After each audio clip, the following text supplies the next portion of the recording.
Welcome to The Explainer. We're going to dive right in today because there's a lot to talk about. The whole playbook for global investors, it's being totally rewritten by all the geopolitical turmoil happening right now. You know, there's nothing like a dose of geopolitics to really shake things up. A recent conflict in the Middle East, it sent these massive shockwaves through the global economy.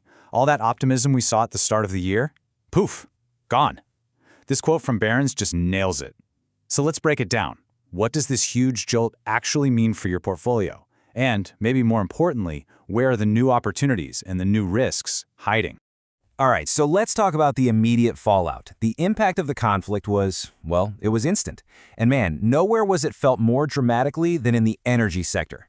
The ripple effects, they just tore through global markets at a crazy speed. And when I say dramatic, I mean it. Just look at this. The scale of this spike is just staggering. We're talking about oil prices absolutely skyrocketing in just a few weeks. Brent crude, that's the global benchmark, it shot up over 50% since late February. Yeah, 50%. This is not a minor blip, folks. This is a massive shock to the whole system.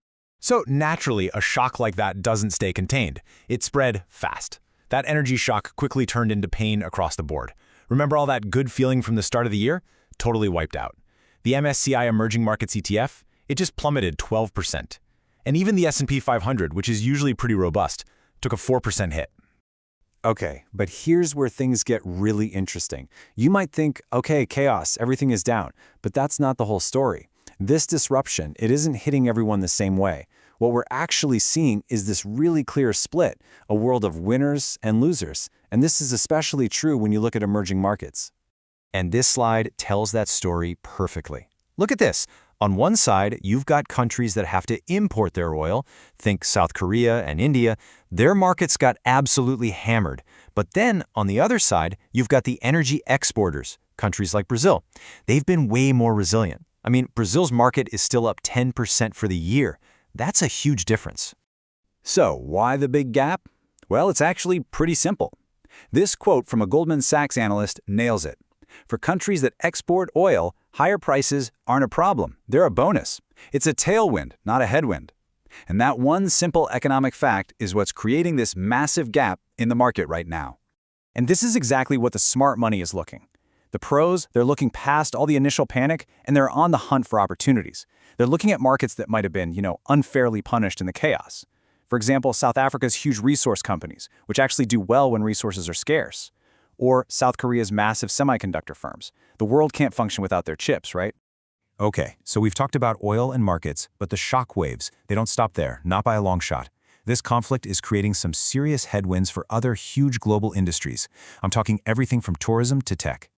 Just get a load of this number, $600 million. That's the estimated loss every single day for the Gulf's travel and tourism sector. I mean, these countries have spent years and billions trying to diversify away from oil, and now all of that is under threat. Flights are being canceled. Huge events like Formula One called off. Now, what's really fascinating is that at the exact same time, this geopolitical tension is colliding with another threat, a much quieter one, to big tech. And it's happening in their single most important growth region. We're talking about the Asia-Pacific. For a company like Meta, this area is absolutely massive. It's 44% of their active users. And wouldn't you know it? That's exactly where new regulations are popping up. First Australia, now Indonesia, they've banned social media for teens. And a bunch of other countries in the region are thinking about doing the same thing. This is a real, serious, long-term problem for the growth models of these tech giants. But hold on, it's not all doom and gloom for big tech, at least not yet. This quote from Snap's CEO, Evan Spiegel, adds a really important piece of the puzzle. He basically said that the ad revenue from users under 18, it's not material, so the immediate financial hit might be overblown. The real question, though, is what comes next? Is this trend just the beginning of something much bigger? So you've got war, you've got new regulations, you've got all this uncertainty just swirling around. And what do investors do when things get crazy? They run for safety. But here's the problem. The old playbook, the one that's worked for decades, it's completely failing. Which brings us to the big, multi-trillion-dollar question, right? In a world this volatile, where do you go? Where can you possibly find stability when it feels like all the old rules are just out the window? And this chart just lays the problem bare. I mean, look at this. The very things that are supposed to be your safe havens in a crisis, they've done the exact opposite. U.S. Treasuries are down. The Japanese yen is down.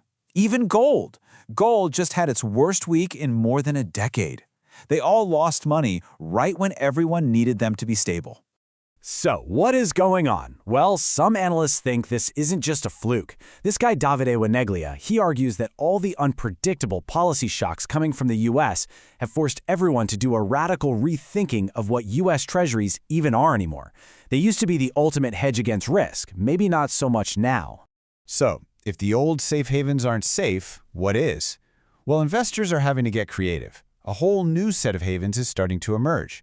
We're talking about things like the super-stable Swiss franc, the Singapore dollar, and German 10-year government bonds. They call them bunds. And all of this really leaves us with one last big question to chew on. In an era where you've got shifting alliances and even economic warfare, when the very ground is shifting under our feet, what does it even mean for an asset to be safe anymore?